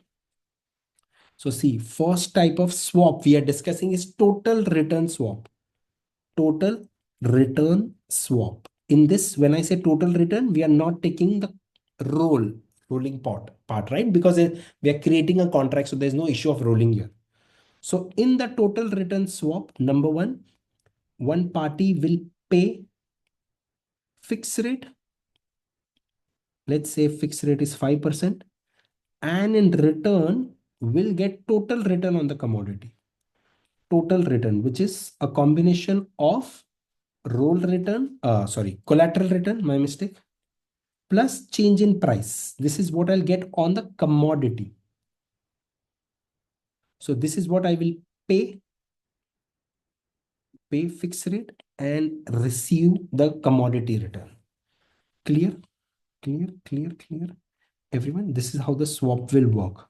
So basically, the one who is going to pay fix gets an exposure to commodity returns. I'm going to pay fix, so I'm expecting commodities to outperform, right? So if the commodity return is higher than my fixed rate, I will be the net receiver.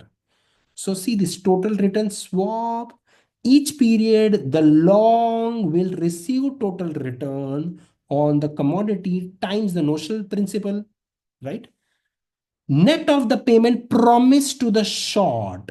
So if the total return is negative, negative means the long will pay. This will happen when the commodity returns are negative from the commodity. So I will not only pay the fixed rate, but the negative rate also. He makes the promised fixed payment plus the negative returns. For example, see here, they've given an example. Consider a total return on swap on oil with a notional value of 10 million. That is my notional principal, correct? Long must pay 25 basis point monthly. So 0.25 percentage I will pay monthly, and in return will receive return from WTI crude oil. If over the first month the price of the crude oil increases, so that is a 1.45%. So what will happen? I will pay 0.25, receive 1.45. Net I will receive, isn't it? I'll pay 0.25 and receive 1.45. So basically I'll receive net 1.2 percentage, 1.2 percentage on 10 million, which is this. This is what I will receive if I am long in the contract, because the commodity returns were positive. However, if during the second month they are saying if the prices decreases, I will not only pay 0.25, but now I will pay minus 2.14 also. So 2.14 plus 0.25, I'll end up paying 2.39 percentage. Isn't it? Everyone understood this? Clear, clear, clear. These are mostly used by institutions who want to gain exposure to the price risk of the underlying commodity. Mostly those institutions, corporates, and hedge funds, they generally take exposure to such who are betting on a commodity, and they don't want to physically take exposure in the commodity or in derivatives. They want to customize a contract in terms of swaps, right? So they might be the ones who are holding a very long position or a position in the futures contract. So they don't want to they don't want to take a position in the futures contract. They want to take a customized position without taking an actual exposure. So these institutions, private equity, hedge funds, they might be the players here. Clear, everyone? Total return swap.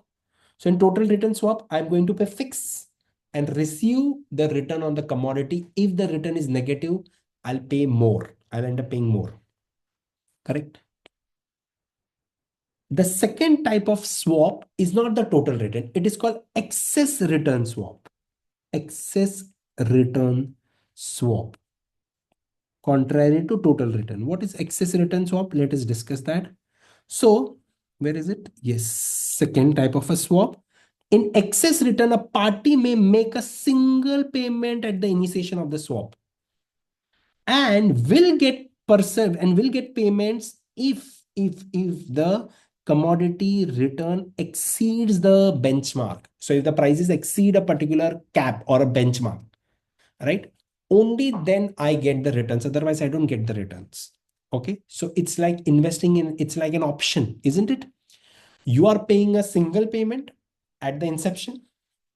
So here the one who is going to pay will pay a single payment at inception, single payment, correct? And the one who is going to receive the single payment, this person will pay the commodity return. But if if if the price exceeds the threshold or the benchmark or whatever they call it, so if the price exceeds the benchmark, only then only then I will get something in return. So the returns are subject to this. So the returns are not fixed. They're returns only if there is, basically I will get only excess returns. So let's say the commodity, the benchmark we have fixed is at 2% or something. So if the benchmark, if the prices goes above that benchmark, then probably let's say I will bet on gold price. If the gold prices goes above $2,000 an ounce, then whatever is the increase times in the percentage change times the notional principal, that is what I will get as returns. If that happens, otherwise I lose the money. Correct. So I will pay a lump sum amount. In return, I get an exposure to commodities excess returns. Correct. So see here, the times the notional value in months which the commodity prices does not exceed the fixed value, no payments are made. Yes. So there is no payment if the price don't go above. So I don't have to make the payment because I've already paid one time amount, right? So the payment will be received only when the commodity prices goes above the particular level. That is like a call option. Got it? Third, which is very easy, is a basis swap. In basis swap, you are taking exposure into one commodity and swapping that with another commodity. So here you're betting on the differences in the price of two commodities, and often the two commodities are the one that has liquid futures available for hedging and other no liquid future contract available. For example, you want to take position into silver futures, but there is no silver futures available, and alternatively there is gold futures available. So you will find out someone who is willing to give you silver futures in return of you giving gold futures. Means I will give them return on gold and they will provide me return on silver. Why? Because there is no silver liquid futures available. So this is the way I will exchange one commodity against the other. So because the price change of the two commodities are less than perfectly correlated, difference between them may change. So what will happen in a basis swap? I will write down here in a basis swap, or let me write down in a new page, in a third type of a swap, which is basis swap. Imagine here that I will pay return in one commodity. Let's say I will pay a return for gold, and in return I will get silver future prices, gold future prices.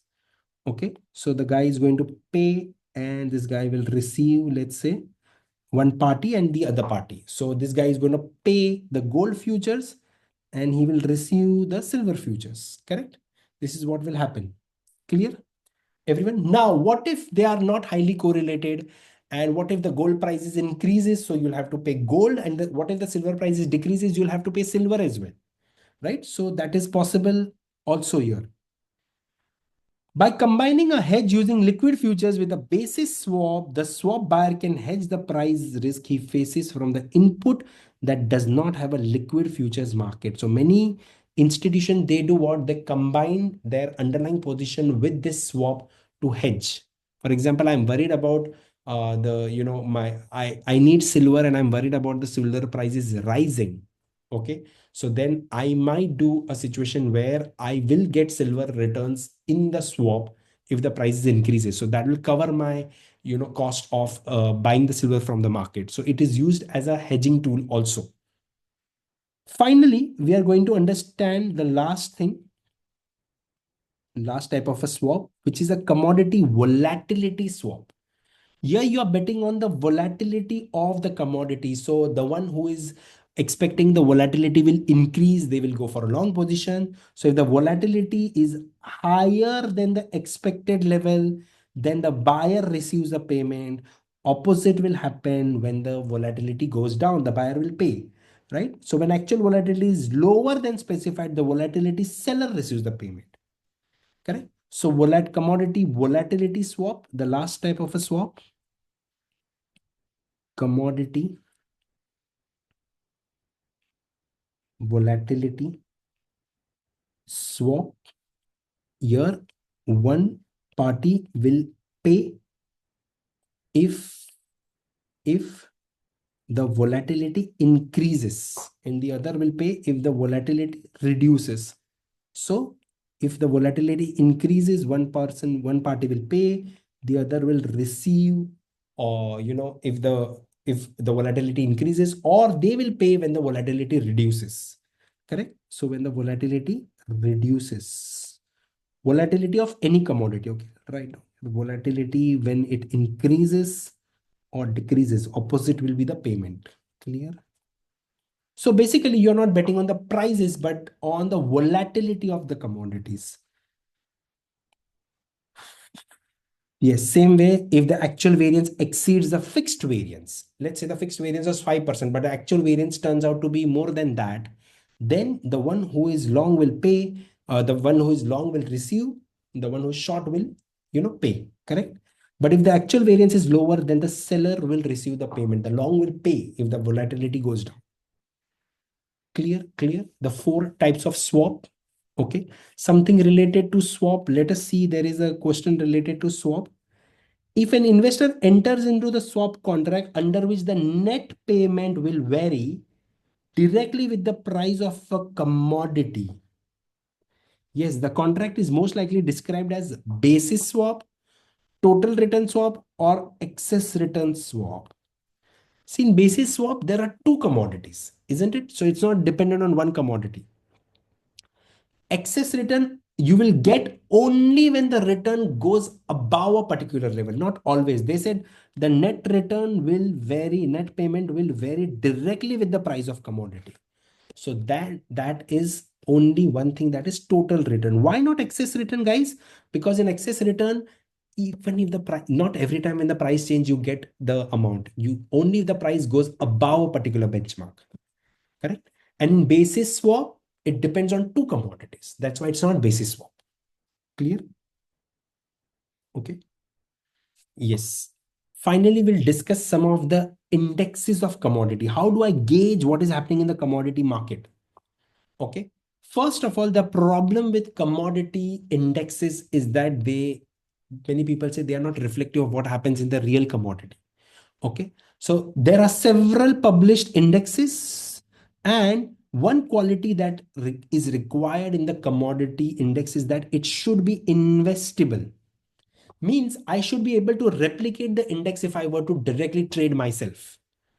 So therefore, commodity prices are in the index, the commodity future prices are taken into consideration. Why? Because the future is what we can take position into. Not everyone can take position into physical commodities. I cannot physically, I mean, it's not impossible, but buying barrel, a contract with multi thousands of barrels of crude oil, that is not possible for an individual. So mostly the commodity indexes are based on the commodities. They are investable because they are based on the derivatives or the future prices, right? Now, what is the difference amongst these various index providers? Various index providers. By the way, there are many index providers, Bloomberg, Goldman Sachs, they all have commodity indexes. But the difference between them is sometimes due to the commodities included. Maybe some of the indexes are only on oil and gas. Some of them are in only a specific form of a metal, etc. Plus the weight of the commodities. Weights, normally in level one, you studied that even in equity indexes, price weighted, volume weighted, value weighted, equal weighted, they all have different weighing methods, correct? Method of rolling the contracts, how the rollover is treated, is that return included or not? Which rollover takes into consideration the nearest future or the long future? The long futures are illiquid. And how the rebalancing of the weight takes place. Remember, equal weighted are constantly rebalanced, isn't it? So the problem in commodity index is that there is no consistency. So they are saying while no index methodology will consistently outperform another methodology, difference in methodology do result in return difference at least over a short period.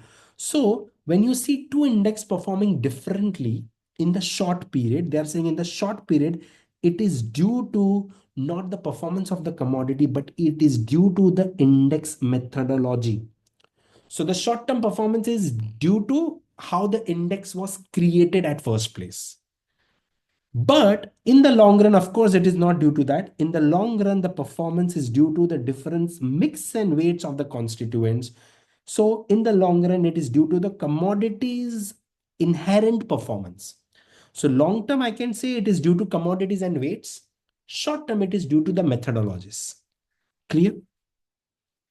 Now, most of the commodity index are either equal weighted, because getting the weight of commodities not like a stock where you get market cap, right? So most of the time it is equal weighted, or in some case the weight is dependent on the global production of that commodity. So proportionate production, let's say the global production of crude oil is 10 trillion, suppose, and the global production of steel is 20 trillion.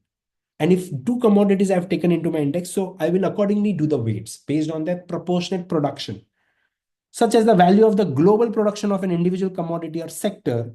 A production value weighted will have more exposure to energy than livestock, isn't it?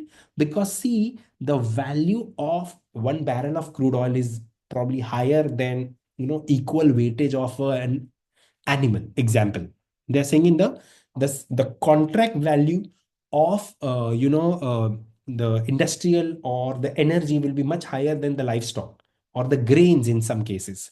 So that may be biased towards energy and other contracts which are high priced. Now, with regards to role, we just discussed that there might be differences due to roles also, rollover return, how the rollover return is taken into consideration. So with regard to role methodology, a passive strategy may be to simply roll the expiring into the latest nearest month. For example, if I'm if my latest month, so when I'm exiting July, the immediate August month will be price, the prices is what I'll check for rollover. Correct? That is the most commonly used theory. But an active strategy would be to maximize roll return. So you will select the one which is going to generate your highest returns. So you might not select the necessarily the one which is closest. You might select the longer maturity contracts in order to get the greatest benefit, especially in case if the markets are backwardation, the longer the contracts, the cheaper they will be. Clear? So this is what we discussed about how the index differences can be due to role, how the index differences can be due to rebalancing. Frequency of rebalancing, as I said, if it is equal weighted, it is constantly rebalanced, isn't it? Right? Rebalancing will decrease the returns because of transaction cost, and they are saying the prices change are choppy and mean reverting. They are very volatile, and mean reverting means eventually they will come back to the normalcy. This is what happens with most of the commodities in the long run. Correct? Most of the commodities are mean reverting. Mean reverting means their prices may be too high, but not forever. They will come down, or vice versa. For this reason, price behavior across rebalancing period will influence returns. So how the commodity index is rebalanced, accordingly the commodity index returns will be different. If the price of commodities are choppy over short horizon but trending on a long-term basis, frequent rebalancing may capture gains from mean reversion over shorter period, but give up some of the gains from the trend of the commodity prices over long term. Now, what does it mean? I'll just, because I read the whole statement. So you have to strike a balance between short-term returns and long-term.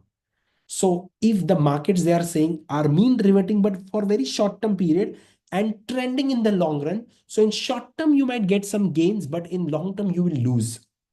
So again, what is your rebalancing strategy? That different strategies will drive the returns of different indexes, even if the components are same.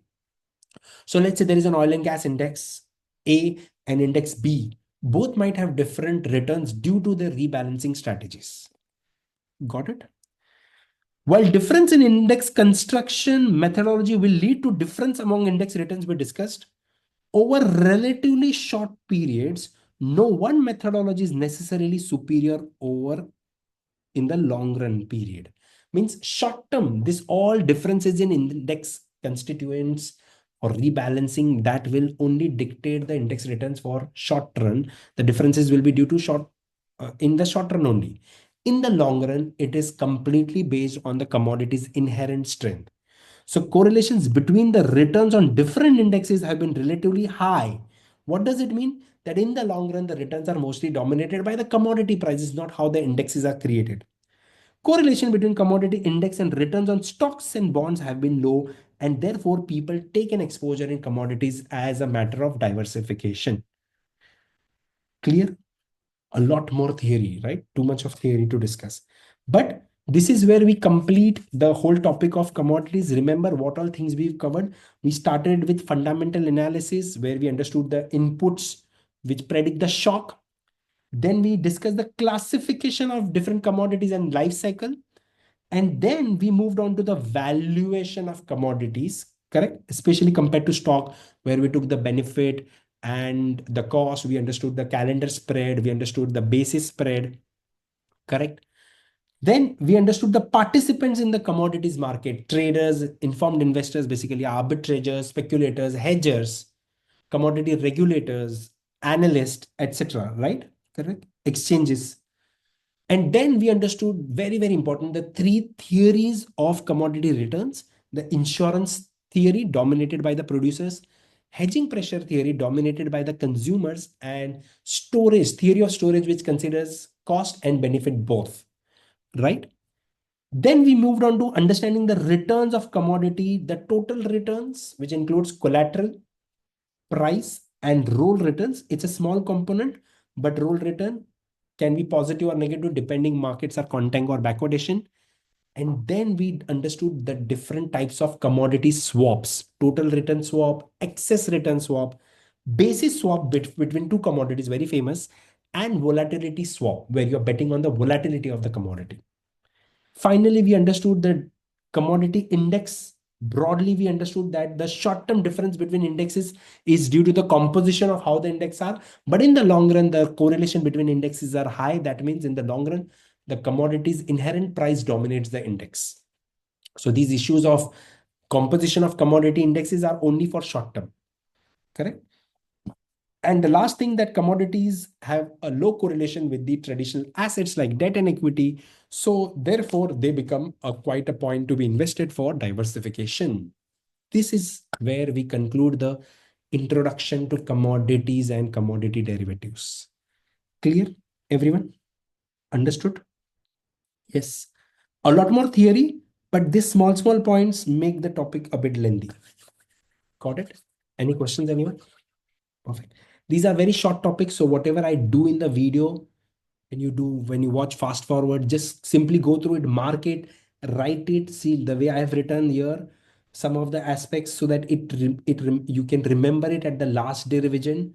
This is what we just discussed. This is where I'm just writing the topic: introduction to commodity derivatives, commodities and commodity derivatives. I'm anyways going to add it on the backside, but you write it with me so that you remember this. Okay, clear? Very high chance couple of questions might be asked from this topic, right? Yes. Any questions, anyone? Okay, thank you.